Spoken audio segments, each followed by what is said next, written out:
We shouldn't wait for the perfect place to come around, for a kind of utopia, the promised utopia. Of course, we vote with our feet by choosing relatively better jurisdictions, but that's never a process where we say, okay, now that's my utopia. It's always within our constraints, and usually our family constraints, where you got to be and how can you improve that a little bit, and how can you adapt your lifestyle to that a little bit. Politics is overrated generally, and exit usually is much more powerful than voice. Than just complaining what most people think politics is all about. This episode of the Free Cities podcast is brought to you by Veritas Villages. Now, Veritas Villages are freedom-oriented, energy self-sufficient luxury communities designed for people who want to enjoy peace of mind and real freedom in today's unpredictable world. Join a community of like-minded neighbours who value privacy and independence in a place where you can use Bitcoin, including for the purchase of your property. www.veritasvillages.com/free cities for more info, and in the meantime, enjoy the conversation. Yeah, we last met at BTC Prague, and I got the kind of I got the 101 on you, backstory, what you've done. And I think you were, at the time you were talking about Bitcoin citadels at BTC Prague. And in a way now, well, it looks like you're actually kind of in the process of making Bitcoin citadels. I mean, obviously what you're currently doing, and this is what I'd like to start talking about, is based on everything you know and all the ideas about having Bitcoin citadels. Is that fair to say? I know it's not exactly I think a lot of Bitcoiners, when they think of a Bitcoin citadel, they've got some kind of vision of something out of Lord of the Rings with big towers and walls around the edge and stuff like that. But what you're doing, which is called, wait a minute, what is it called? Citadel.garden. That's it, Citadel.garden. It has characteristics of all this stuff. Is that fair to say? Well, it's just a brand, and a Citadel is a meme. The Bitcoin Citadel is a meme. Memes draw attention, and then sometimes they get shifted from the original meaning to something else, and it was meant to be a very negative meme, kind of mocking Bitcoiners, and it was turned into something positive because the reproach against Bitcoiners was, oh, you'll just all gonna get rich and then withdraw from society, and that's so evil and selfish. But if you see that mobility of like not endlessly complaining, but doing something differently and bearing all this uncertainty, then of course you can take it as something positively. Of course, with Bitcoin as a kind of exit from the fiat system, and exit usually is much more powerful than voice. Than just complaining what most people think politics is all about. The funny thing is, though, I never used to think that the Citadel, as in the Bitcoin Citadel meme, was negative. Because, I mean, correct me if I'm wrong, it came from an old Reddit, was it the Yes, Reddit time traveler? Yeah, right, okay. So it was a guy who said he was a time traveler from the future, and he said, don't buy, we've got to stop Bitcoin, because what happens in the future is all the Bitcoiners get so unbelievably wealthy. Yeah, like 100K, like unimaginable number at the time. Did he say that? Yeah. Did he say 100K? Yes. Well, he could have done some sums and worked out that wasn't probably enough, but it was like at one, and then of course it'll be more and more, like millions. Yeah, but he must have realised that it would be divided amongst many more people by that point. But yeah, his idea was that the society became two-tiered, and the super wealthy were the Bitcoiners, and they kind of blocked themselves away in citadels, and everyone lived without Bitcoin. Is that right? Now, I didn't necessarily think that was. I thought it was probably quite true, actually, because I thought. Not in the sense that it was Bitcoiners necessarily, but in the sense that it was happening amongst people. You know, it didn't need to be a Bitcoiner. It just needed to be people who understood the fiat system and consequently the Bitcoin standard, and against people that what you would call a normie that didn't understand any of this stuff and therefore missed this kind of transitional opportunity that appears to be presenting itself. So I didn't necessarily think it was negative, but you think the majority of people saw that as a negative? Oh, it was meant to be negative. Really? Yeah. Do you ever know who it was then? Like who was the guy that no, wrote it's the not really post? known. I mean, there was a name attached to the Italian one. I don't even remember. Right, but was it a someone known trying person. to? Was it like someone shitposting, or was it someone actually trying to sort of create Oh, that's a good question. No, I thought it was a thoughtful posting, and it had some truth in it, and it was seen as a challenge by Bitcoiners. Yes, this issue of being perceived, because still to this day there's this meme of saying "have fun staying poor," if to the normies who don't get it, and of course that's a risk. But then it's really hard to understand that the world is shaped like it is, and will have, with or without Bitcoin, there'll be a many tired society, and there'll be those who have an exit and those who don't, those who have options and those who don't have options. Bitcoin just offers more options, and not exclusively to the super wealthy, because you could be early in Bitcoin. You're still early in Bitcoin. You don't have to be super wealthy to get into Bitcoin. You have to be super wealthy to get into the hottest VC deals these days that bring you like the unicorn multiples. But with Bitcoin, you can have those unicorn multiples without being super rich. What do you think about the meme now, you yourself personally? Do you think is that a negative meme? No. Now it's predominantly positive. So a lot of Bitcoiners refer to it. And of course, Bitcoin has become a much more broadly perceived phenomenon. And has reached more corners of society. And it's not this like, oh, I have never seen a Bitcoiner, and if I met one, he was this really strange guy. It's in particular, I live in Switzerland, and there's something very common. You have like Bitcoin on the back of the public buses because the banks are advertising it already. So it's not this exclusive elite somewhere hiding in a citadel. It's like, But so the citadel theory, would you say it began with Bitcoin, but now it's just living? oh, no. The theory behind this is much earlier, and it's inspired by the Austrian School of Economics, and that realism that realized pretty early on that you should not bank yourself on the institutions in a society that is in a civilizational crisis, and really the biggest hope for liberty is mobility of people and mobility of capital. And just Bitcoin emerged in that side of mobility of capital thing. And once you have mobile capital, probably you realize that you can be more mobile and you have more options for mobility as a person. And it's still true to these days, and has been truer and truer. And it's also behind the free cities scene mainly. More and more people realizing that there are actually options. Because with the rise of the centralized nation states, mode of living has become very common. That does seem like there is no alternative. Like you have your credit rate to pay back because you have to afford a house that you live in, because the job is nearby and the job pays for the credit that you have to pay back. So you're in this kind of loop, and you're very dependent, and you get very anxious if you have doubts about the institutional structure around you. And then either you're really angry about anyone voicing some criticism, because like, oh, you're making it fail, it's terrible. Could be so good. Everything could work out great if we all just carry along. Or you have the opposite, like really people losing all the trust and then be destructive and realizing, okay, you have to like break it down. If you can't change it, destroy it around you. Did you go through a process of evolution of the idea of the citadel? Was it because what you've set up now is basically a network?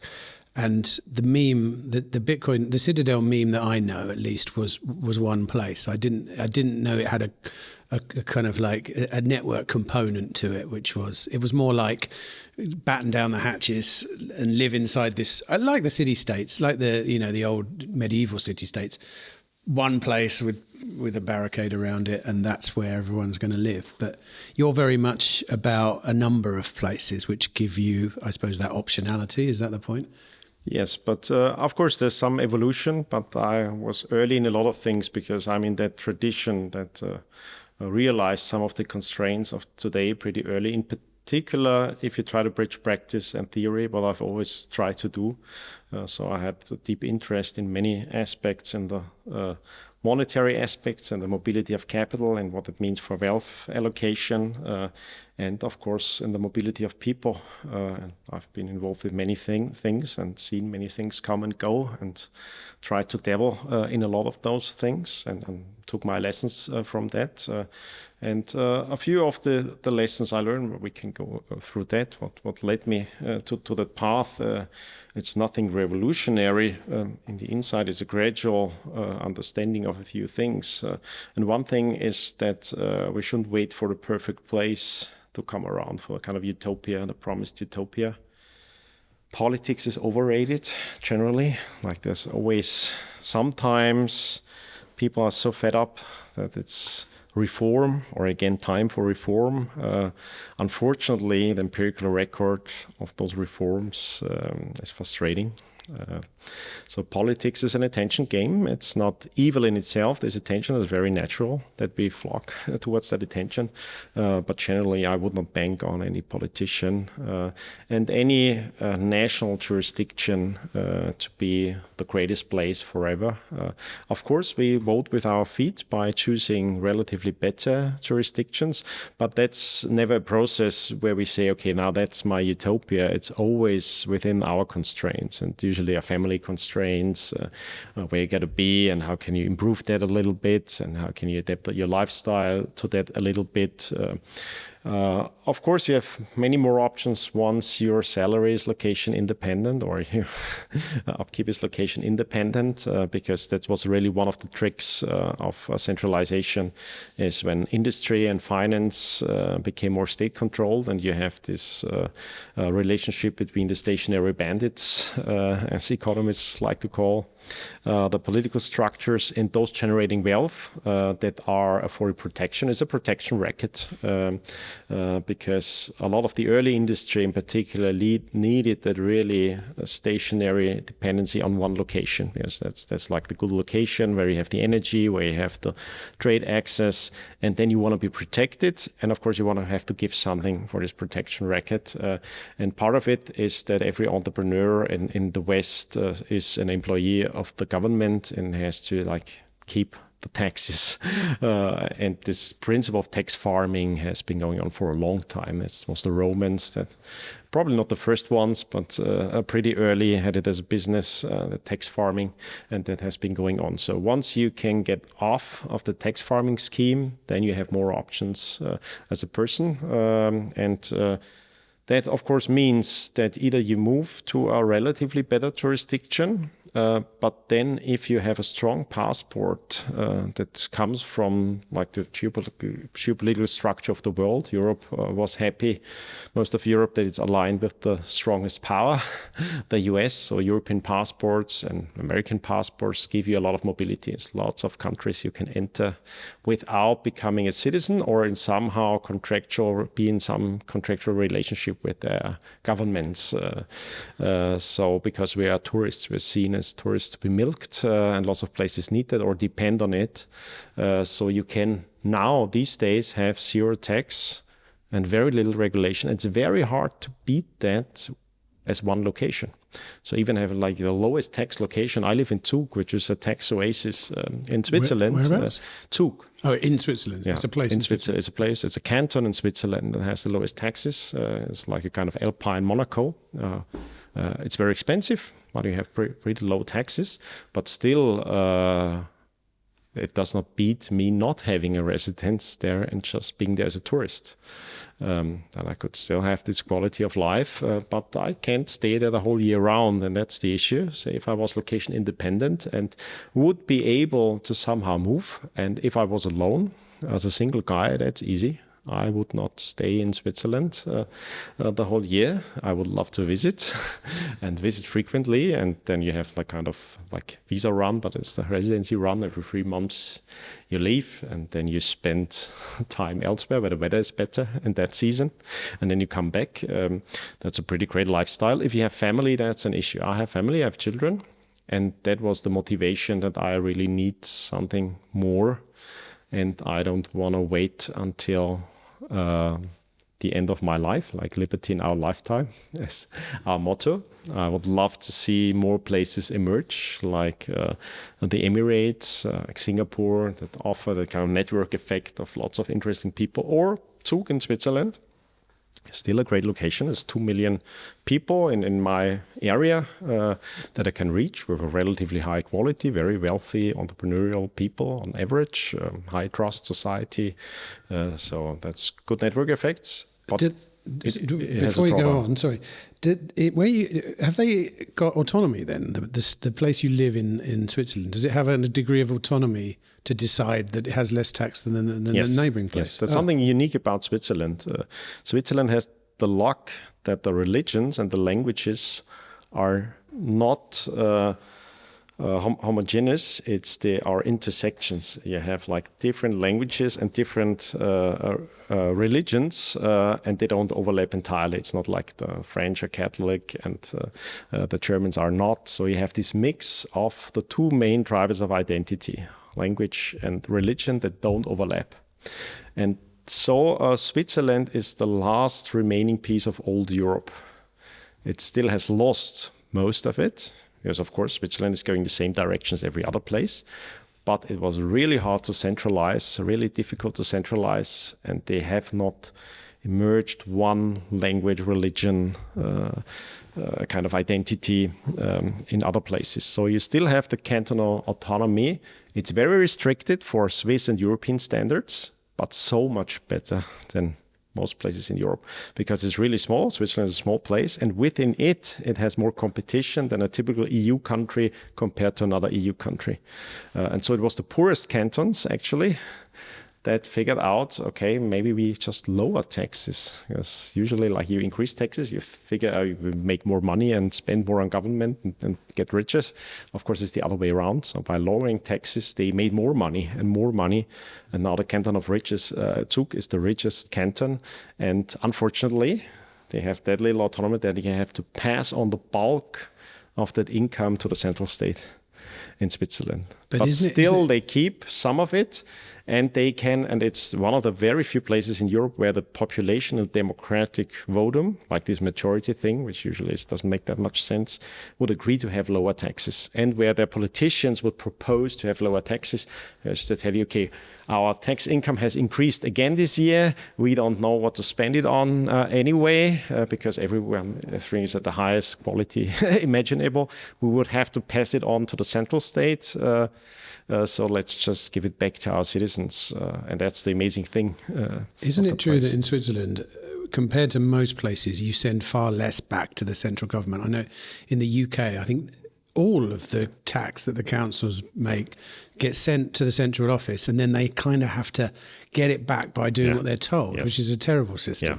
Yeah. But in Switzerland, it's much better. Yes, but it's still compared like to shitholes like the UK and Germany and so on. It's much better compared to European history, and Switzerland, as it could be, it's terrible.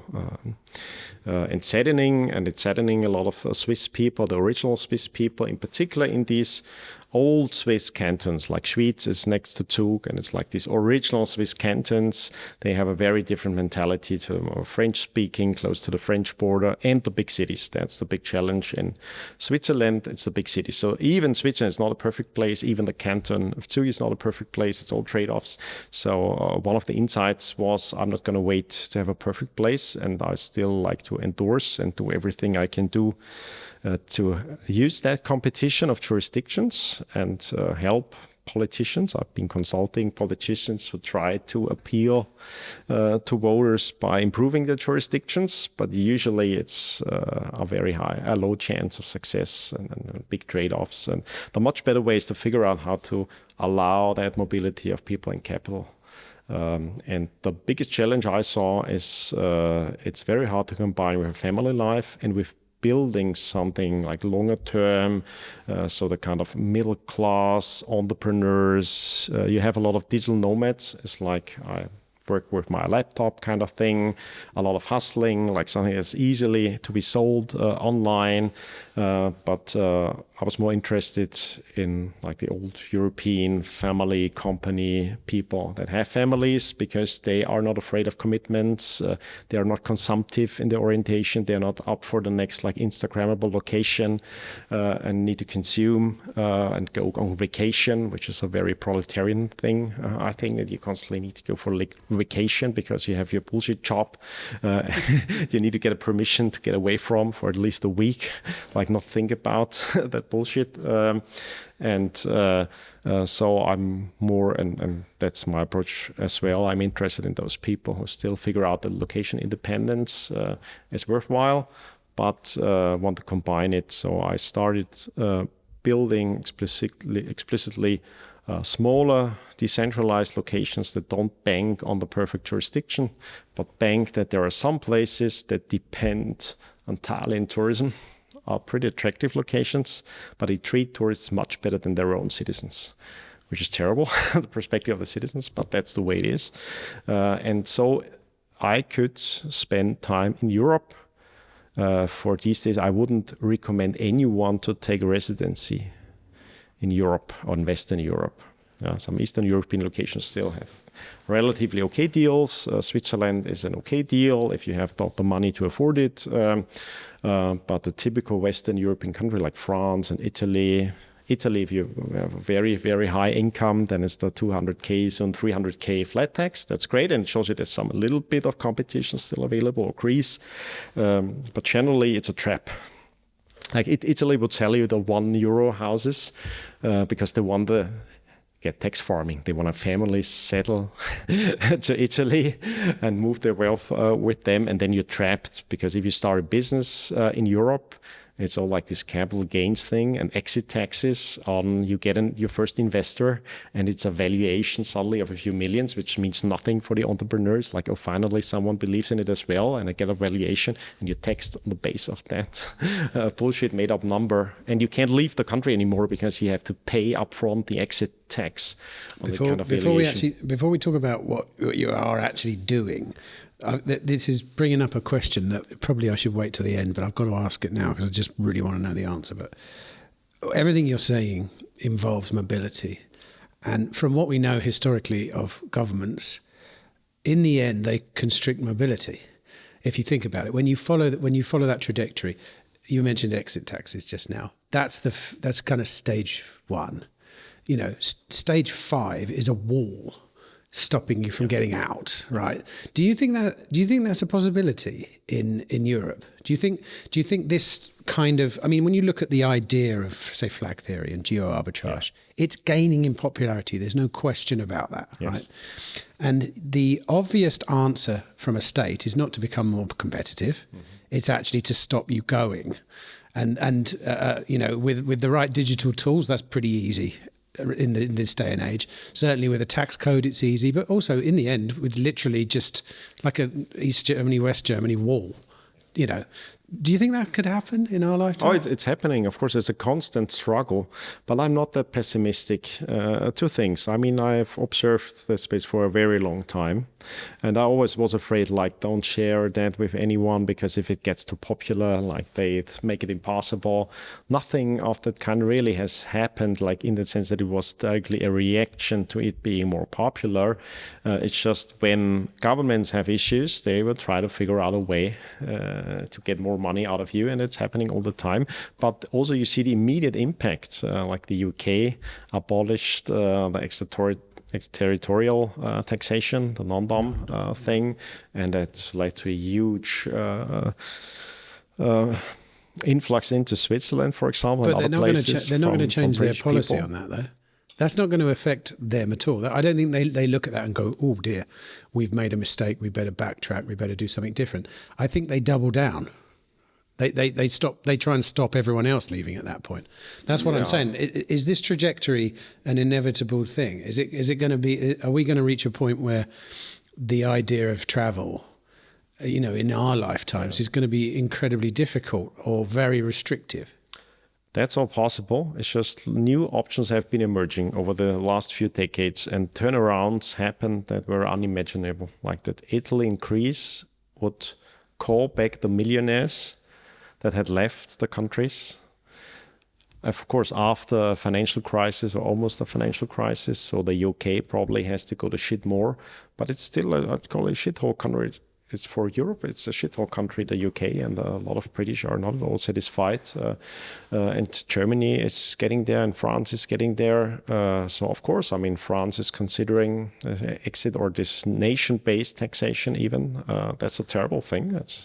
But to me, it's like the vicious circle of a dying system. And yeah, it will hit those that were not early enough to get out, of course. There's a high probability that you'll be trapped in France or Germany if you have not made the move by then or you don't have options. And the options are, there's no certainty. It's just the more options you have, the better. One of it is always your own savings, your own financial independence. That just offers more possibilities, because if all your livelihood depends on one thing and then it's your real estate, maybe then you're really trapped. Really hard to get out at that point. So of course, everyone who observes what's happening has to plan in advance and think about the plan B.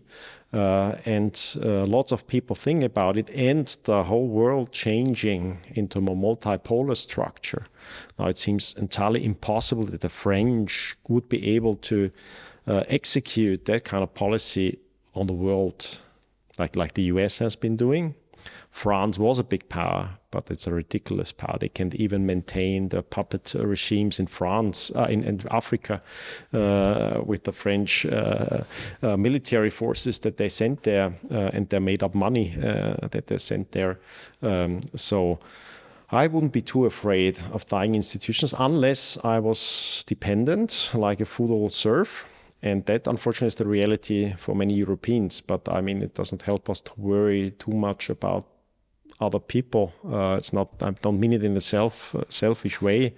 It's like there's a lot of misery on that planet, and our optimism is not sustained from like the majority getting something immediately, and it seems to be still the majority in many European places still think it's in their interest because they'll be beneficiaries of these whole structures. We can't be endlessly compassionate about those choices. Every positive change happens for small minorities. And it goes back to the Citadel thing. Like, of course, you can blame all those people that were in time leaving and taking their options, and you can spend all your time complaining. That's just not a good way to look at life. Of course, we are all late at many things. Myself, I've been early in a lot, but then executing on that was always a challenge. So I think for that early I was in theory, I consider myself very late in a lot of practical things, because it's this uncertainty that makes it very difficult. So I would not judge anyone, but I don't want to be like measured in this wrong principle of equality. Like everyone has to be miserably and equally miserable. And if not, there's not this one solution. You press a button, everyone is happy instantly. Yeah. Then it's unjust and it doesn't work. No, so I'm optimistic because it seems to me over the last few decades there are more options coming. So there's no solution, no a red pill or blue pill. In my case, you see, I've noticed all the signs. I've taken certain precautions, but I own a large property in the UK and a family embedded in that place. Yeah. And so I've really been on a process of a kind of cope. Mm-hmm. And part of that cope is to distance myself from being sentimental about that place, and also about the house ever being an asset. Yeah. That was a big change for me in the last couple of years, was realizing my house isn't an asset, because it's one of those things that we've paid off the mortgage. Yeah. And really it's so saddening to think that actually now that might become a liability to me if something like a property tax or a wealth tax or any of these things. And that's really, really makes me angry when I think about it, but I've made my peace with it, because the trade-off is my children have an ancestral home that they've grown up in, that they love, and we love where we live. We live in the perfect... I think I live the best version of a life I could live in the UK, if you forget all the politics and all the other stuff. and I'm paying for that now. And it's not. I've let go of the fact that it might be an asset, and more that it's a liability. But it gives us a lot in return. And I suppose in the future, if the day comes that I ever want to leave the UK, almost certainly the government are going to want a large chunk of that if I decide to sell it and try and invest it in another country. By that stage, I think I already missed the boat. I mean, the fact that, I don't know, earlier on, one of his slides had, net outflows from the UK, and I'm assuming all that data was correct, but it's abysmal. And that those people are already ahead of you. Those are the people that I should be. Yeah. And I look at them and I go, I'm not that mobile with capital.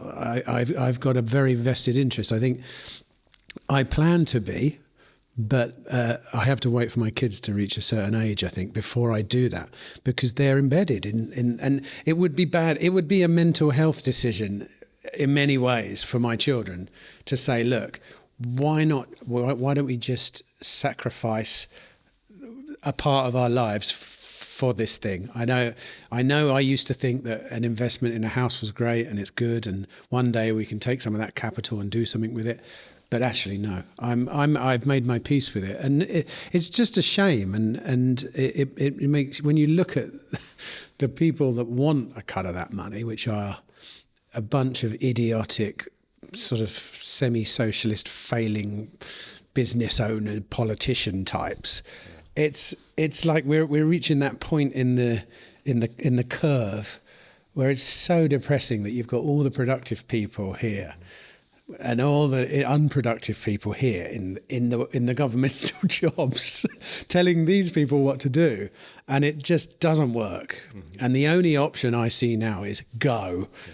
Like there's no, I have no thoughts of changing it from the inside. I have no thoughts of effecting a change. I see no political option with voting for a party. None of that stuff. Yeah. None of that but stuff. Be aware it can be overwhelming, and it apparently is. So you're coping a lot. I see that, but it's not black and white. I mean, you're not stupid in choosing an ancestral place where your family's grown up, has good memories. Texas is not everything. So everyone takes these choices in life. It's just, I think you have made the first and hardest step, and it's kind of realism. It's like realizing, okay, you were fed a story that was wrong. And you bought into it, not because you're stupid or you're evil. It's just, it worked out well for a while. And so you went along with that. So let me tell you what my offer is, and what's this project, Citadel.garden. And it's meant to be a gradual thing. I'm not selling rendering based kind of utopia. Let's move, because a lot of that is cope and LARPing. It's like, okay, yes, I can imagine that place that I probably will never move to, but still it's like hope on the horizon. From the investment perspective, you realized already the house is not a good investment. In particular house that you live in. We can talk about investment a long time. The simplest advice is stack Bitcoin. We can talk a lot about that. But it's a mobile asset that's still monetizing. So the biggest upside for you. If you can, like any cash flow that's available, anything, or if you ever manage to sell that house, and maybe there's like a sell and rent options available, and or sell parts or sell it in parts or whatever you'll figure out. For most, it's like you have one good offer and then you take it and you're happy about it. But it's better to cut your losses and not retain with the sunk losses kind of thing. When you've done that, and more of the kind of reserve asset you hold is in Bitcoin. What I didn't do, I would never now at this stage sell Bitcoin for real estate, even if it was in a free city or potential free city. Real estate is just a shitty investment usually. It may have upside, but then the entrepreneurial uncertainty is so high. The only way you make money with real estate is you get cheap fiat credit, and you're not living in it yourself. You can rent it out at high returns, short-term rent, something like that. But it takes a lot of entrepreneurial engagement with that kind of asset to make it work. So it's not bad in itself if you do it as a business. The real estate is great. I love it as a thing, as the physical like amenities that we live in. And what I did is I did not sell my Bitcoin. I put this Bitcoin in a Swiss private bank, which was a trade-off. I thought that's like at least Switzerland, because that's wealthy, has already this infrastructure of like insured custody that's not part of the bank balance sheet, and all these specialized services that should make it as legally and technologically safe as possible. Of course, self-custody is always preferable. But now I can use Bitcoin as a collateral, like I've used my shares as collateral, and everyone who's wealthy to a certain degree does that. It just makes sense. That's how fiat, that you need fiat money for daily life. You don't want to sell assets necessarily for fiat money. That's what you do. So with that Lombard credit, now I have some fiat. I take a long Bitcoin bet and a short euro bet. I only take euro credit. I may be wrong, but that's my assessment of the Eurozone. And with that and pooling some Bitcoin, I started investing in locations that are starting with locations that are easily reachable for Europeans, and then gradually going out from there, just as little hubs, as something you could make a holiday at, but it's small enough to be manageable and not to be a huge risk, but big enough to have these economies of scale. It's all 25 houses, which means there'll be enough kids. If ever it's occupied, all the kids will have similarly aged kids, and you have the economies of scale to provide a neighborhood with its services for like-minded people, where you could stay more than 2 weeks in a nice family holiday. You could spend months, and you could start spending months. And it could be your refuge. If something happens, it's all tourist locations, so it's always a good reason why you are there. Officially, it's always a tourist location. I have a Swiss holding company that does all that. Switzerland is one of the very few European countries that still has an anonymous shareholder registry. And then I have daughter companies in various attractive locations that treat tourists well, that are reachable, and that could be refuges. I'm not living there now. It's a really difficult part of it is that's real estate. You need to have real estate in order to shape these physical surroundings of where you want to live. I finished building the first one, which was incredibly painful. But I think I took a few good decisions, and it helped that I was not selling something before I figured it out. And I figured it out the hard way with my money and my time and my frustration tolerance for bureaucrats. Anyone who built something real in real life sees that. Where was it? The first one is in Istria. It's like the Croatian Tuscany. It's Croatia. A central, like for cultural Europeans, one of the central locations where within 30 minutes you have 3 countries with some of the richest culture and most beautiful places, and the Mediterranean. Can you describe it? How much land is it? How many buildings are there? What's there? Every location should have space for 25 families, plus a few visitors, plus some shared 25 amenities. Detached places or houses? Yes. Houses. Actually, and houses. So what does that mean in what's that in real terms? Hectares or acres or whatever? I mean, are big gardens like close together? What? It's big. Yeah. It's relatively big, even though that's our smallest location, but it's still big enough that I'm not a believer in the commune. I saw only the value in community when I had kids. And that for kids, the best, that was during the pandemic, where of course I was scouting on where to go, and then just the best option, just go out to the countryside and find neighbors with similar aged kids, and then have a space where they are safe to go and meet those other kids, which was a challenge during the pandemic because I had to convince the other parents that it was safe to let their kids play together. But that's when I realized, okay, it needs that little. It needs some kind of safe space that the kids can run out and I don't have to worry about them. I'm still very close. I can always fetch them and spend time with them, but they don't need me. They can be independent. They can discover the world.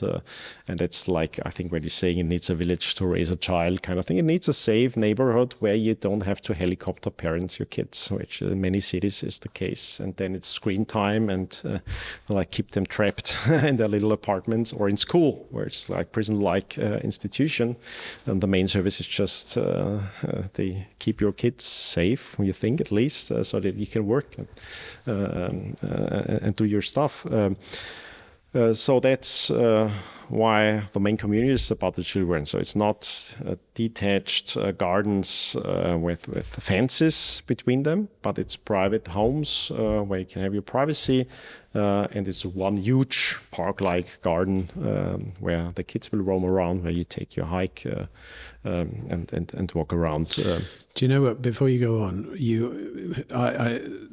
my family, we have a history of traveling in a motorhome, in an RV. Mm-hmm. And what you're describing is basically campsites. They had the same mentality. This is what we've always liked about campsites, is when you arrive at a place, you set up, you don't have a garden, but the kids leave the thing and you don't see them all day. Yeah. And the kids are having the adventures of their lifetime within this enclosed area. And it's exactly the same thing. It's just that you've got these stationary buildings instead, you know. Yeah. It really works. I mean, it's the most perfect. I think probably if you look to our historical past, that's how we used to live back in the day, you know, a long time ago. That was my main need. Like this community, children need other children, and they need this kind of safe space that's not overprotective. That's the only ingredients I need. And then I don't need a commune that provides everything for me, because anyone who can live that life and be location independent either has financial means or a location independent business. That means you need accessibility, you need relatively okay infrastructure for that. So that's why I look for locations that are accessible. I'm not looking for the eco-village kind of, it has a lot of eco-village flair because it's, of course, kids need nature and a safe and healthy environment. And of course we'll have some agriculture and fruit trees and have you not. But it's not meant to be a self-sustaining thing, because that's usually an error. But the right concept about the self-sustaining is that there is freedom in poverty. If you don't have anything to lose, you are free in a certain sense. But then I wouldn't invest in the thing. Then I'd like offer my labor to stay, as you can do at eco-villages, and profit of this poverty. And if I have something left, then I'd rather keep these reserves for when I'm old and can't offer that much labor to be at an eco-village. So it's meant to be for location with entrepreneurs that need to travel, that have an airport within 30 minutes. The second location is within 10 minutes to an airport, but still all private. You don't see the neighbors, but you can walk 5 minutes and find a shop and other people. Does it have anything except accommodation on within the boundary? Yeah. Anything that makes sense for the parents, and that's like what does everyone want to have, kind of wellness space. There's a indoor-outdoor pool and a wellness area, fitness Shops? Area. No. Nothing. So because it's not remote. It feels remote, but it's accessible. It's not meant to be self-sustaining, because then I would need to build the next Singapore, or let's say 1,000 people village. That's above my pay grade. To build 1,000 people villages, that's like an order of 100 maybe investment. It's a lot of capital committed to actually build something like that, to not just work on the renderings and sell them and get the money flushing through, but actually get it built out. There's a lot of capital invested.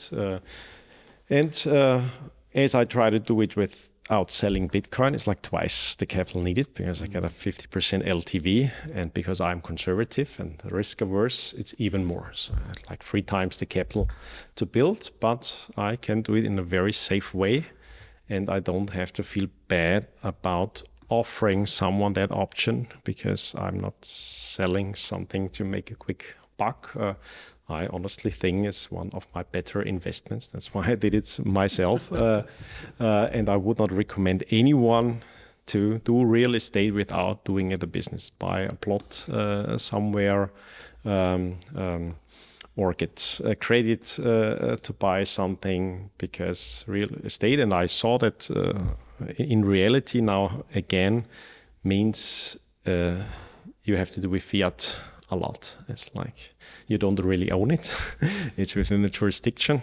Lots of people and authorities want to tell you what to do with that real estate, and lots of issues emerging, taxes and fees and utilities and notaries and lawyers, all these parasites flocking around that. And it's really painful. And I see a lot of the service could it be possible to have that kind of ownership without handling the fiat side of real estate. And I think the best way is actually something that has been around for a while. It's what Spencer McCallum called the proprietary community. I never heard that before. What's Oh, okay. the proprietary? Proprietary. Proprietary. Sorry, Yeah. sorry, my English. Proprietary.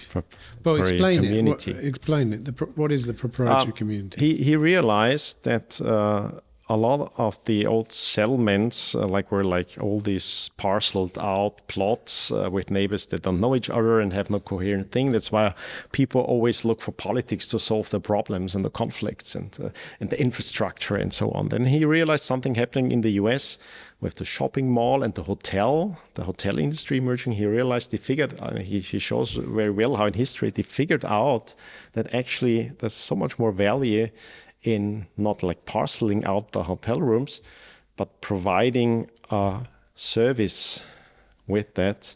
And it's better to shape something. And then he has the example of the shopping mall. Of course, not an attractive thing to live, but just as the concept where you vet the shop owners, and it's a clear contractual. He means the difference is not coercive, it's a contractual arrangement. But there's clear ownership, clear responsibility, and good incentives that you offer something. And if it's good, it increases in value. If it's bad, it doesn't. So it's more entrepreneurial in a sense. You offer something, but you don't have, and that's something I realized when I talked to many families during the pandemic, after what should we do? Oh my God, we have all these problems, the cope, because you have parents, you have children, you can't now leave everything and go to Latin America and be free if you are, because if you happen in the wrong Latin American country, suddenly you were in the worst place imaginable, even worse than Europe. So that's really hard to take that uncertainty. I realized, now it does not work if you have 25 families agreeing on how to do it and build it out, and everyone gets his plot, and then I saw that usually does not work out. That's why almost all intentional communities fail. It's not because voluntary cooperation doesn't fail, it's because it doesn't have a contractual basis, and it's better actually to not fragment the ownership of the whole, because every plot depends in value on everything else. And you can still have ownership, but it's like financing a ship going overseas. It's a highly uncertain thing. You don't fractionalize the ship by everyone has a room on the ship and one part of the ship, and you have the sail and I have the rudder kind of thing, as we have shares. That was a big in innovation in Europe, that there are other ways to legally have a legally certain property with better incentives. Is that how the Croatia property works then? 25 people have all own a share in the whole place? No, it's even more than that, because I think it'll be even then too risky to bet it all on Croatia. Oh, okay. Right. More locations. Oh, so more locations. All right, so say it's one holding. Me as a family, Yes. if I wanted to be a part of this. Yes. So is it true you've got 5, or you're planning 5 locations, or you have 5 locations? We already have 4, and we're scouting the 5th. Okay, one. so say you've got 5 locations. So the idea is I buy a share of 5 locations, and then as a result, I have the option to live in any one of them. Yes. And how do you work out? Well, but I don't have a house. I have the option to be in the whole place. You're a co-owner of everything, which is mostly Bitcoin. That's why a lot of the people that go along, and I've only very recently let in other families in the thing. Originally, it was just a private idea with a friend of mine to just pool our Bitcoin and do something that we need and think makes sense. And then you usually make that Bitcoin as a capital investment. It goes into the collateral. It's an added diversification that still the Bitcoin is there. You have a legal owner of all the stock of Bitcoin, but it's not in your person anymore. It can't be taken from your person. You have shares, which are a bit better for the fiat kind of rails, and it's anonymous shares in a Swiss company with good legal protection. So of course it's a trade-off, but with that, still you'd prefer self-custody Bitcoin having shares. But with the trade-off now, you are a co-owner of a holding that's mainly backed by Bitcoin, and then now owns additional daughter companies that own plots and own the houses and own the locations. And as a shareholder, you can now reserve based on your shares. You can freeze those shares. You are not selling those shares. And then you say, okay, I block that house. I want to be there. And it's just one option. Of course, our whole idea is to make it as flexible I've got a question for the shareholders. So if you want to get out, can the share price go up and down? Yes, it will go up. Yeah, that's what probably. I mean. So it could go down. Whatever. Because it will follow Bitcoin closely. Oh, okay, right. So the Bitcoin backing is what? It's a Bitcoin treasury company which is not public and will not do the hype of the Bitcoin treasury companies, right, okay. which has not been going that well. So it'll have an MNAV of close to 1, right, and usually close to 1. So but the idea is if you want to say you want to leave the scheme. Mm-hmm. And you want to sell that option, yes, then the same person pays the same amount of Bitcoin. So the price of Bitcoin might have changed, but the actual amount of Bitcoin would be the same. Is that right? Yes. It's not as liquid as holding Bitcoin in self-custody. Again, that's the trade-off. But it's much, much more liquid than holding a share in a venture, which is always you have a share based on the valuation of a future success of a venture usually, which is very illiquid. That's why people don't look at the price every day if they have ventures, and that's one advantage. Or real estate, which is also very illiquid. It's much more liquid because it's a share backed by a very liquid form of capital. So I think the trade-off is okay. And how do you work out who has what when, and as in buildings, say you've got these 5 locations all around the world, and I now want to be in, I don't know, where Panama, or I don't know where the other, yes, where are the other locations? I won't reveal all these other locations. Fair enough. So how do I know that there's going to be a place for me there? Do I have to book it? Is there yes, a bit of software that does all this? And mm-hmm. Yeah. Yes. Okay. But it's it'll be a very fair and clear system because you are a co-owner actually, and then if we see there's more need, because we have so many shareholders and so little houses, would make sense because more shareholders means more capital, means more locations and or expansion of existing locations. How much of it's up and running at the moment then? How much of it can you personally use with your family, for example? Can you go to the Croatia one and live there? Almost. Okay. The building is finished. Now we just do the interior finishes, having kitchens and furniture. What are you going to do as an individual? Yes. Are you going to go and live there for 6 months straight away or something? Not yet. No. For me and the part of the shareholders, it's a pure Plan B insurance kind of thing. Oh, really? Yes. So you'll leave them empty in case...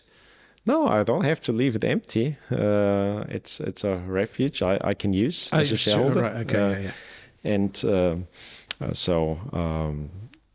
part of the shareholders don't use them out. So I don't see that at the current stage is not at all the problem that we have so many people living there. It's oversubscribed on the living side.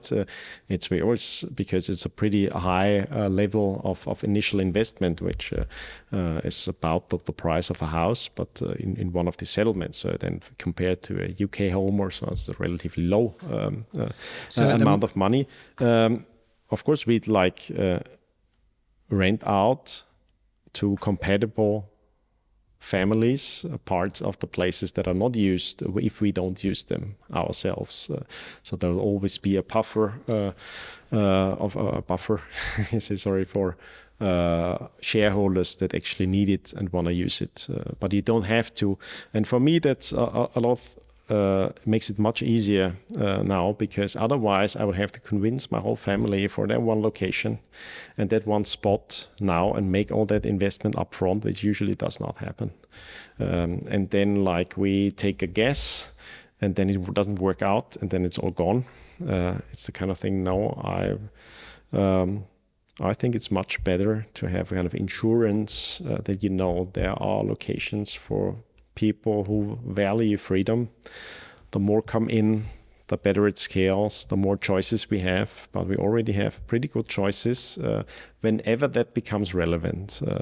And for some it may be relevant because they may figure out, okay, I live in Germany, I have a good life, it's good, I could move to Switzerland, or I could do that lifestyle. And you compare and you figure out, wow, it's like from value for me personally, it's much higher than being in Switzerland.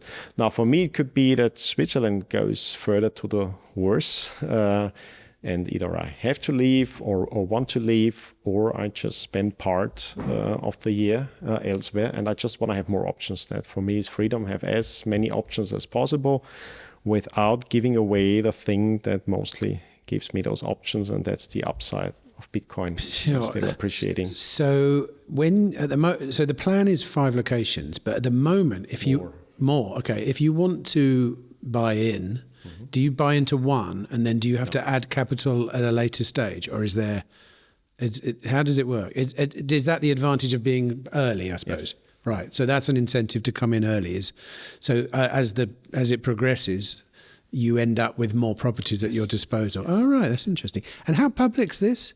I mean, not at all. Not at all public. Not at all. I mean, you've got a website, right? Yes. It's like, okay, not at all was exaggerated. So at Free City conference, there was two other conferences that I Are you looking for people to come and buy at places or not? I'm open to people to join, I think, if it makes sense to them. And it really started from Bitcoin of families pooling their Bitcoin to do something that is of value to everyone. And the more people join in, the better economies of scale to do that. It's like a family fund of people who have similar values, but are at different stages of their life maybe. So for everyone has a different way of looking at it. We have some families that are actually already living at one location, not right there, but close to it, and want to move in once the house is ready, a kind of thing. And we have people who think, I don't think I'll ever live at one of those locations, but it's good to know that I can go. And it's good to be part of something that seems productive and seems to offer more options to people that don't have that wealth that I enjoy, and maybe have less options, because of course the economics of it makes a lifestyle possible to people that is reserved to the ultra high net worth.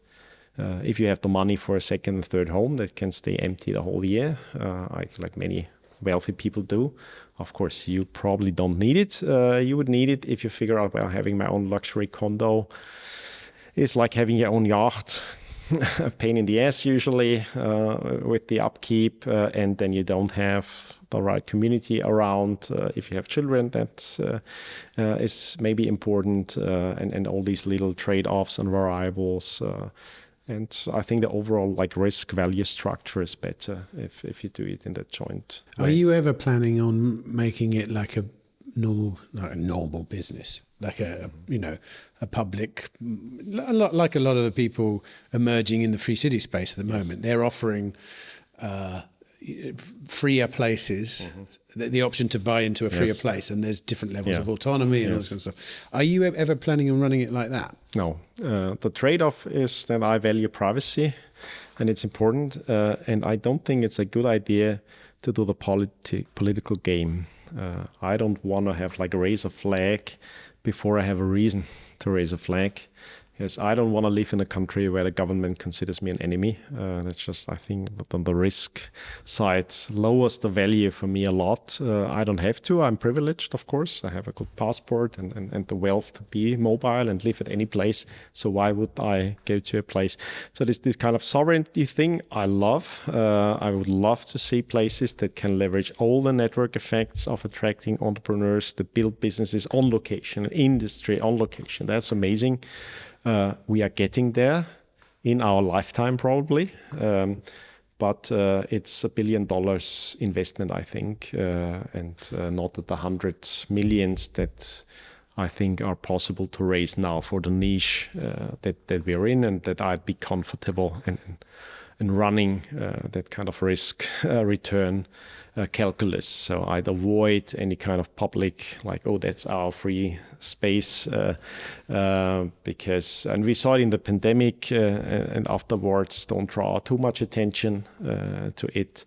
I believe in the decentralized, bottom-up way and being very pragmatic. Because if it's about you and your family, of course, from the real political thing, like what would be great, I love people taking risk and saying and putting up the flag and being the martyrs for the freedom movement. That's all amazing, just from the very pragmatic view of a family father. Privacy is a crucial counterpart of liberty. Yeah, it's interesting. That idea has come onto my radar recently a lot more as a good strategy. I was Giacomo Zucco. I was chatting to him the other day, and we were talking in depth about free cities and Bitcoin and all this kind of stuff. And he said, "What about just making a place and just keeping it a secret?" And I thought, yeah, actually. And by the end of the conversation, I'm like, yeah, this is a really valid strategy, and there are plenty of people doing it. We just don't know about it. The whole free city spectrum of autonomy, with intentional communities at one end. Who knows what else is out there? If you live in the middle of Idaho or on a ranch with your family and friends. Yeah, well, it's a trade-off always. You can't keep it entirely private if it's not only you. Yeah. We don't have these kind of reclusive, sworn groups of people that stay together. That would be a religious group, yes, that can keep a secret like that in a community, because you need scale, you need a kind of network effect. Of course, me and my 3 best buddies maybe can manage to keep such a secret. So I knew it's a trade-off. Yeah. So I need some scale, because otherwise I can always be on my own and have my little reclusive private chalet in the Alps no one knows about. But I don't get that of attracting other people and finding other people. It would be great if I could be entirely public, because then I have much more people. So it's a fairly small project on the people side. It's a big capital investment, because it needs that in order to work out. But that's why I go that way and try to find a trade-off and reach out to the few people. I realize, yeah, it could be something for me. And then it's at its stage where I just look at potential shareholders because it needs a lot of capital up front to then have more options. And then I hope that gradually I find out how to work out this trade-off between privacy and public. So of course it's not entirely private. Someone who is like be evil could figure out where that place is, can be entirely secretive about it. That's always the challenge. But I figure if I don't talk about it at all, then it would only be me and my best buddies who knew about it. I don't know whether I know you were sitting in on Tim Stern's talk, his place out in Venezuela. Is it Venezuela? Yes. Yes. You know the system they have there. It literally interview everyone that wants to live there. Yes. I mean, that's obviously another option, but hilarious. Like they really have literally meetings with a picture of someone, what they do for a living, how much their net worth is, what they're like, and they all vote yes or no. No, I don't like that guy. That is one way to do it, I suppose. But you're always interesting. I mean, I've never heard about it. Probably, I know people that do it completely privately, but not. That's very common. I know a lot of families that do it. I mean, it's very common, even around where I live, for families to live on the same plot, and they specifically buy plots that have buildings, outbuildings that can do up, and then you get the generational living thing, which is phenomenal. I really do believe in generational living. I think it's something that needs to come back. I think it really does. But I don't know of anyone doing what you're doing, which is kind of like semi-private. It's in many ways it's a compromise in between. Like it's a lot of trade-offs. It's not entirely location independent, but it's not entirely dependent on a location. It's not the best solution for every family. For a lot of family, it'll be too mobile.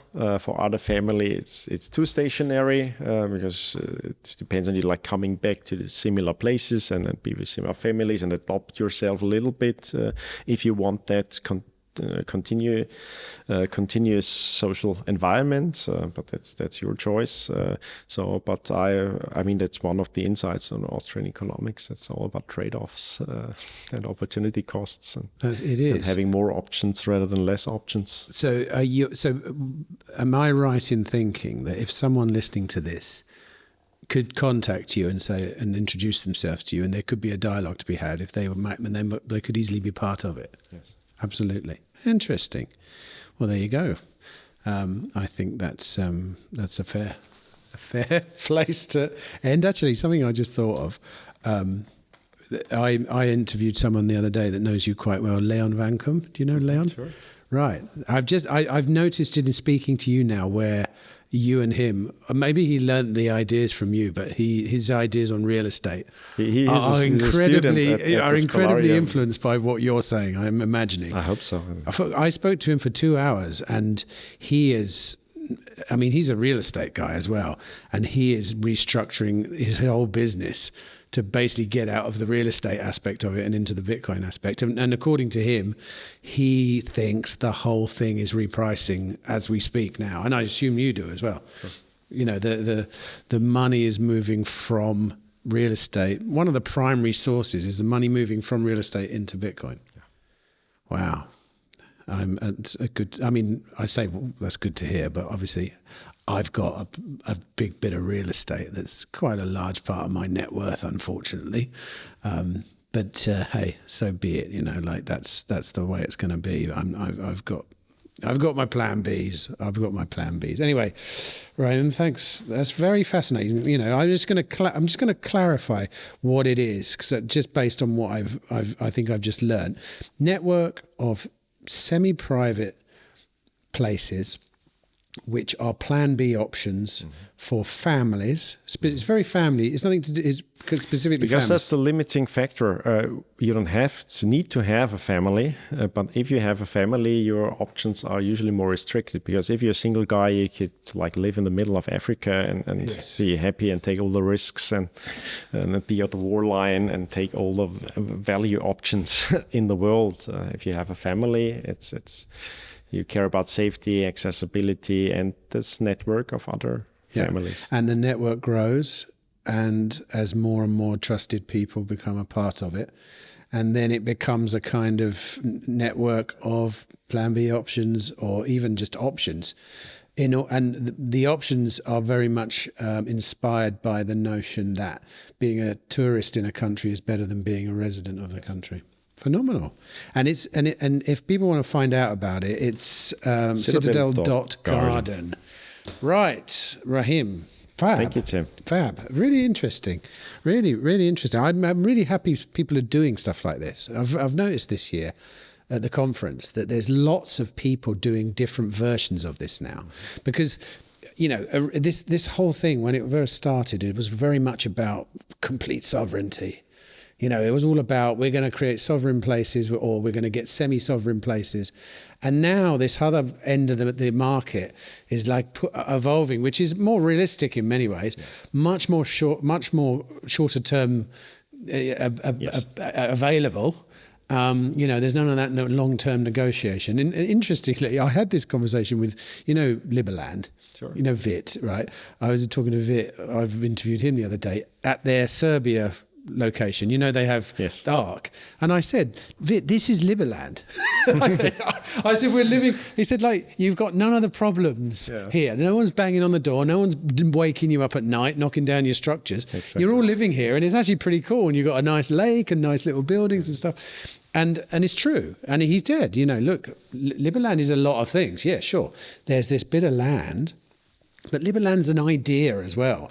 We've got a Liberland community coming up in Paraguay. We've got a Liberland community here. It's like, it's a kind, the network state kind of idea of Liberland is also a very important part of it. Yeah. And I'm starting to see a lot of the ideas like mature. Do you know what I mean? Like the free city ideas are maturing. And they're all moving, I think, in the same direction. It's like a spectrum of ideas all moving in the same direction. It's really, really inspiring. And, you know, I think we're entering a new phase of all this stuff, I think. It's really phenomenal. And, yeah, I'm really happy that you're doing something like that because it's just another arrow in the quiver, you know, and it's all good. It's all good. But thanks for coming and telling us about it. And thanks for being so candid, seeing as though it's kind of like a secret project. It's secretive, but we've got a pretty large number of listeners these days. So you may get a few phone calls, but hopefully it's all the good people anyway. Okay. But thanks for coming in. It's been great to see you. Thanks, Tim.